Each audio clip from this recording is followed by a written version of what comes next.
Mega పైన ఉన్నటువంటి central government మొట్టమొదలు మెగా కృష్ణారెడ్డి ఆఫీసుల మీద ఈడీ దాడులు సిబిఐ దాడులు చేయించింది.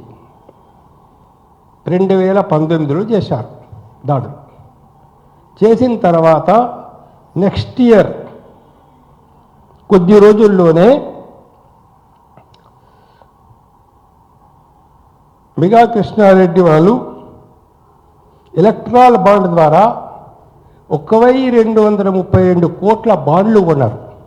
1232 కోట్ల బాండ్స్, ఎలక్ట్రాల్ బాండ్స్ కొన్నారు. ఇందులో నుంచి బీజేపీకి 669 కోట్లు ఇచ్చారు. 669 కోట్లు మెగా కృష్ణారెడ్డి నుంచి బీజేపీకి చెందినవి. అది సుప్రీంకోర్టు తీర్పు ద్వారా బయటకు వచ్చింది. లేకపోతే అసలు ఇది బయటకు వచ్చేది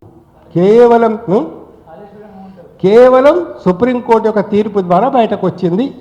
ఇది బీజేపీకి ఇచ్చింది 669 కోట్లు. కేసీఆర్కు 195 కోట్లు, కేసీఆర్కు 195 కోట్లు, వైఎస్ఆర్సీపీకి 37 కోట్లు, 31 కోట్లు. సో ఇది జరిగినటువంటి ఒక పరిస్థితి. ఇప్పుడేంటి,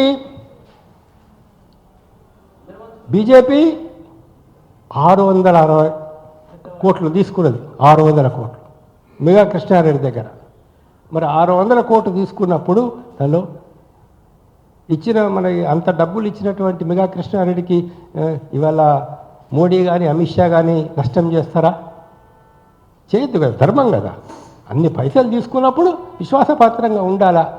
విశ్వాసపాత్రంగా ఉండాలి కాబట్టి దేశం ఏమైపోతేనేమి, ప్రజా సంపద ఏమైపోతేనేమి, లేకపోతే ఎవరి సొమ్ములు ఏమైపోతేనేమి, దీన్ని మోడీ అమిత్ షా ఫెసిలిటేట్ చేయడం కోసం రేవంత్ రెడ్డి గారు ఇవాళ రాహుల్ గాంధీ యొక్క సహచరుడిగా పనిచేయాల్సినటువంటి యొక్క రేవంత్ రెడ్డి ఇవాళ ఇండైరెక్ట్గా మోడీ అమిత్ షాకు ఏజెంట్గా పనిచేస్తూ ఉన్నాడు అనేది దీనివల్ల మాకు అర్థమవుతున్నటువంటి విషయం దీనిలో. కాబట్టి ఇది కొద్దిగా సీరియస్గా ఆలోచించాల్సిన విషయం. ఇక ఎక్కడెక్కడ ఏం జరిగింది ఈ దేశంలో, ఎవరెవరు ఎంతెంత డబ్బులు ఎవరికి ఇచ్చారు అనేది ఒక చిన్న పుస్తకం లోపల నేను అన్ని వివరాలు ఇచ్చాను.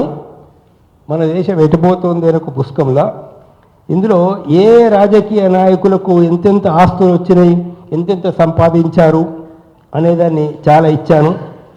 అలా సంబంధం లేదు కానీ కేంద్రంలో మొత్తం 72 మంది మంత్రులు ఉంటే 29 మంత్రుల మీద క్రిమినల్ కేసులు ఉన్నాయి. రాష్ట్రంలో 643 మంత్రులు ఉంటే 340 మంది మీద 82 మంది మీద క్రిమినల్ కేసులు ఉన్నాయి. వీళ్ళ యావరేజ్ ఆస్తులు కేంద్రంలో 72 మంత్రులు ఉంటే 36 మంది యావరేజ్ ఆస్తి 100 కోట్లకు పైన, యావరేజ్ ఆస్తి 37 కోట్లు. సో ఇవందరూ ఎవరెవరు ఆస్తులు ఎట్లా సంపాదించారు, చంద్రబాబు నాయుడు గారి ఆస్తి ఎంత ఉండే, రేవంత్ రెడ్డి ఆస్తి ఎట్లా ఉండే, అవన్నీ కొంత వివరాలు ఈ పుస్తకంలో ఇవ్వడం జరిగింది. సో ఇక్కడ ప్రధానమైన కారణం ఏంటంటే అవినీతి. అంటే ప్రధాన కారణం అవినీతి. దేశం కాదు, తెలంగాణ కాదు, తెలంగాణ ప్రజలు కాదు, తెలంగాణకు నీళ్లు ఇవ్వడం కాదు, ప్రాజెక్టు పూర్తి చేయాలనే ఉద్దేశం కనుక ఉంటే ఏ ఒక్క